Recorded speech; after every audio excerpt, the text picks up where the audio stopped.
Alors, pour piloter le flux d'une entreprise ou d'une usine selon la théorie des contraintes, on doit utiliser le drum buffer rope, ou en français le tambour tampon corde. Okay. C'est décrit dans le but, mais bon, c'est une forme de roman, et notamment le buffer ou le tampon est quand même pas très... ça saute pas aux yeux dans la lecture. Mais voilà ce que c'est sous forme de textbook, de technique. Le tambour.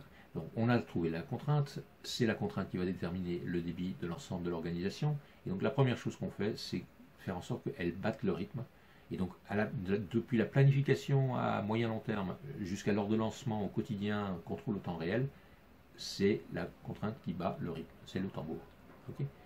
Une fois qu'on a déterminé le programme, l'ordonnancement détaillé d'une ressource goulot, on va faire en sorte d'éviter que les ressources en amont, les non-goulots en amont, produisent plus que ce que veut le goulot. Parce que c'est un problème classique qu'on retrouve. Si ces gens-là, ils travaillent selon leur capacité, puisqu'ils ont un excédent de capacité, ils vont accumuler des encours.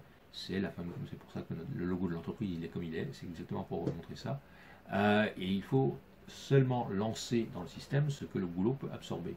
Okay. Donc si on a prévu quelque chose dans une semaine sur le goulot, pour qu'il soit alimenté, il y a des opérations avant, il y a une corde dans le temps, une corde logique, va déclencher les lancements dans l'usine quelques jours avant. Okay. Mais si on n'y prend pas garde, le problème c'est que ici, même s'ils ont un excédent de capacité, ils peuvent avoir des problèmes de panne, de qualité, d'absentéisme, ou même de surcharge. J'ai un produit là, j'ai juste un produit, mais il peut y avoir de l'eau qui arrive sur un non-goulot en même temps, donc il va y avoir une petite surcharge ponctuelle.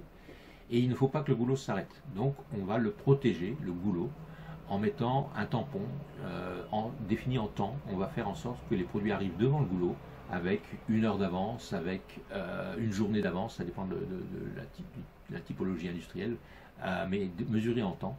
L'idée étant que de cette manière, on protège le goulot contre des aléas, justement d'une heure, d'une journée, etc. Il ne faut pas que le goulot s'arrête, et donc on fait ça. Voilà.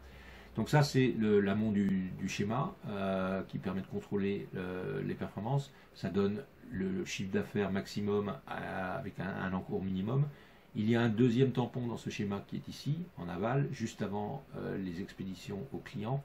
Celui-ci a un but différent. C'est pour s'assurer qu'éventuellement des aléas ou des problèmes, des fluctuations de charge sur les non-goulots en aval de la contrainte perturbent la promesse qu'on a faite en termes de délai de livraison. Et donc, bref, on prévoit de terminer avec une heure, une journée d'avance pour absorber les délais. Okay. Et je pense qu'il y a une des choses qui est peu comprise, peut-être à cause du nom, théorie des contraintes, les goulots, les non-goulots, etc., c'est que dans la théorie des contraintes, partout, ici, et aussi beaucoup dans le monde de la gestion de projet, il y a une attitude très différente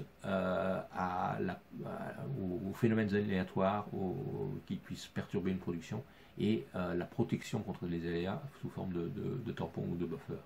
Là, on les voit donc c'est pas juste une question de gérer les capacités, la théorie des contraintes, c'est gérer les capacités dans un monde qui contient des imperfections, des aléas, des fluctuations, etc.